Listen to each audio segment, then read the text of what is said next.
नमस्कार, मैं हूं रत्ना और आप देख रहे हैं सी न्यूज़ भारत। आए रुक करते इस खबर की ओर। रीवा मुख्यालय से लगभग 13 किलोमीटर दूर जेपी सीमेंट फैक्ट्री के HEW वर्कशॉप में कर्मचारियों ने प्रबंधन के खिलाफ हड़ताल कर आक्रोश जताया। कर्मचारियों का आरोप है कि उन्हें मानसिक रूप से प्रताड़ित किया जा रहा है। इसी तनाव के चलते एक कर्मचारी ने लगभग 300 फीट ऊंचाई पर चढ़कर आत्महत्या करने का प्रयास किया, जिसे प्रबंधन और कर्मचारियों की समझाइश से टाल दिया गया। कर्मचारियों ने बताया कि HEW वर्कशॉप में काम बंद कर हड़ताल पर बैठे सभी कर्मचारी प्रबंधन की नीतियों और तानाशाही रवैये के खिलाफ नारेबाजी कर रहे थे। कल एक कर्मचारी ने 300 फीट ऊंचाई पर चढ़कर जान देने का प्रयास किया। कर्मचारियों का कहना है कि ये कदम प्रबंधन की लगातार मानसिक प्रताड़ना और मांगों की अनदेखी के कारण उठाया गया। वर्कशॉप में मौजूद कर्मचारियों और प्रबंधन की समझाइश के बाद युवक सुरक्षित नीचे उतर आया। इसके बावजूद कर्मचारियों ने कहा कि प्रबंधन अभी भी उनकी मांगों पर ध्यान नहीं दे रहा। कर्मचारियों ने आरोप लगाया कि उन्हें महीने में पूरी सैलरी नहीं मिलती और ड्यूटी करने की अनुमति भी नहीं दी जाती। वो लगातार मानसिक दबाव में हैं। कई कर्मचारियों ने बताया कि घर लौटते समय ये चिंता बनी रहती है कि बच्चों के खाने और परिवार के भरण पोषण की व्यवस्था कैसे होगी। कर्मचारियों ने चेतावनी दी कि अगर उनकी मांगें तुरंत पूरी नहीं हुई तो वो एक बड़ा आंदोलन करेंगे और इसके परिणामों की पूरी जिम्मेदारी फैक्ट्री और वर्कशॉप प्रबंधन की होगी। क्या नाम लिखते हैं आप?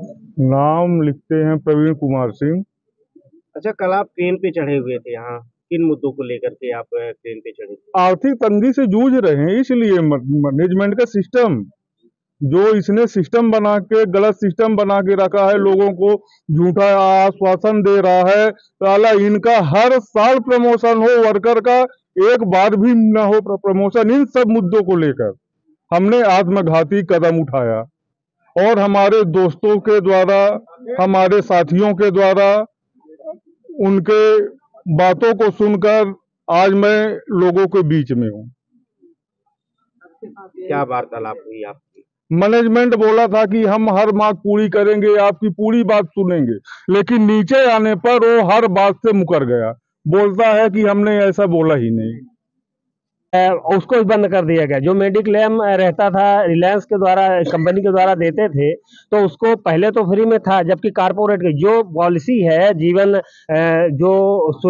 सुरक्षा का ऐसा कुछ करके पॉलिसी है जो कारपोरेट देती है हर मजदूर के लिए, तो ये लोग पैसे काटते हैं, जबकि वो फ्री में कंपनियां देती हैं। ये पर हेड के नाम पे काटते हैं। हर व्यक्ति का जो जैसे मतलब पूरे परिवार के लिए दिया जाता है और उसका मतलब जो पॉलिसी होती है, लेकिन ये पर हेड यानी जैसे हम यहाँ काम कर रहे हैं तो यहाँ हमारा और पत्नी का नाम जुड़ा है, पत्नी का मतलब दोनों पर हेड, जबकि उसका पर हेड का जो है 2 लाख देते हैं, तो पर हेड के हिसाब से तो 2 व्यक्ति का होता है, पति पत्नी का तो 4 हो जाता है। लेकिन ये लोग क्या है कि शोषण करते हैं।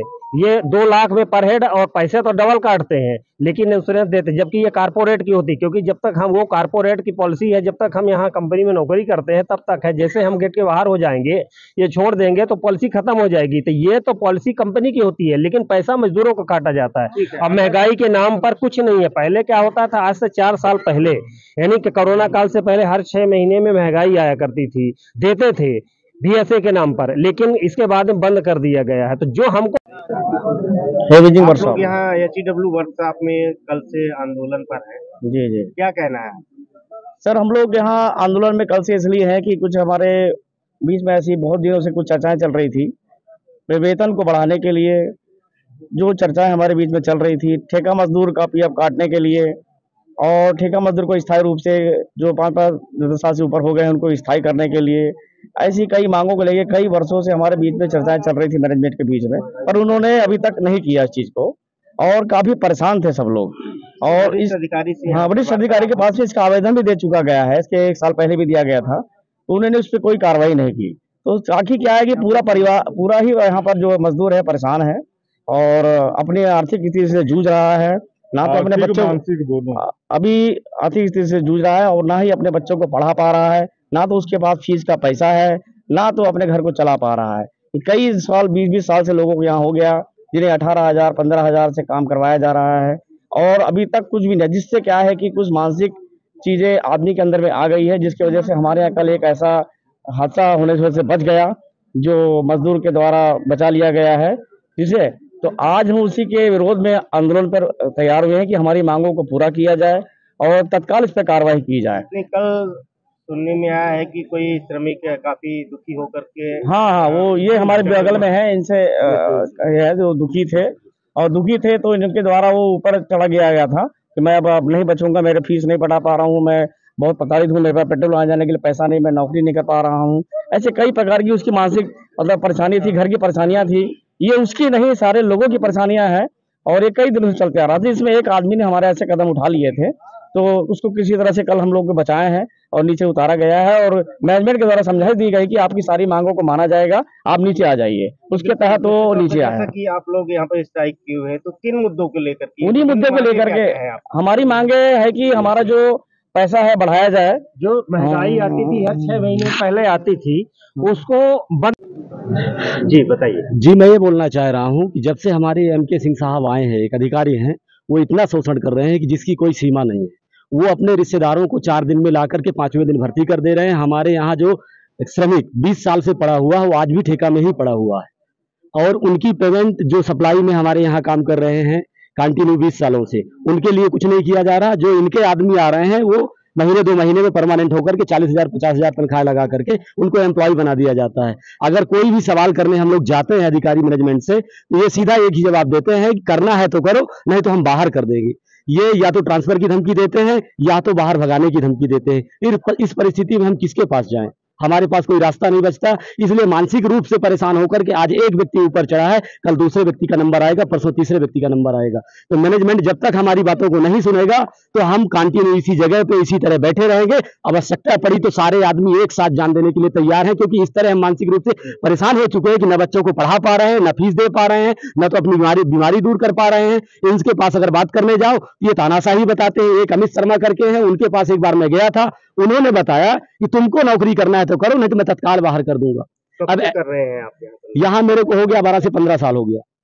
मैं पहले ठेकेदारी में था, ठेकेदारी से एम्प्लॉय हुआ हूँ यहाँ पर।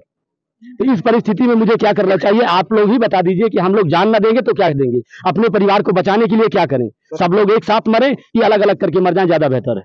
मतलब आपका कहने का मतलब है कि यहाँ जितने भी कर्मचारी कर रहे हैं यहाँ से एक पहला व्यक्ति चढ़ गया, वो पहला जरूर था, लेकिन वो थोड़ा मानसिक रूप से प्रताड़ित किया जाए। वो पहला व्यक्ति था कि जो बच गया, जिसको थोड़ा संभलने का मौका मिल गया। कोई दूसरा व्यक्ति होता तो अभी तक जान दे दिया होता। वो इसी प्रताड़ना के कारण 2020 से हमारा VSA इस कंपनी ने बंद करके रखा है। हमने बार बार आवेदन दिया, बार बार गए, हर एक आदमी गया, इसने सिर्फ शोषण किया। एक ही धमकी देता हम बाहर कर देंगे। अरे बाहर कर दोगे, हम मरने के लिए तैयार है।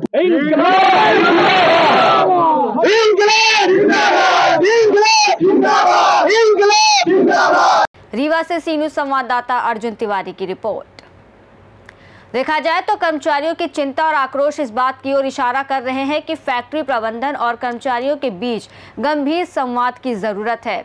यदि जल्द समाधान नहीं निकला तो न केवल उत्पादन प्रभावित होगा बल्कि सामाजिक और कानूनी नतीजे भी सामने आ सकते हैं।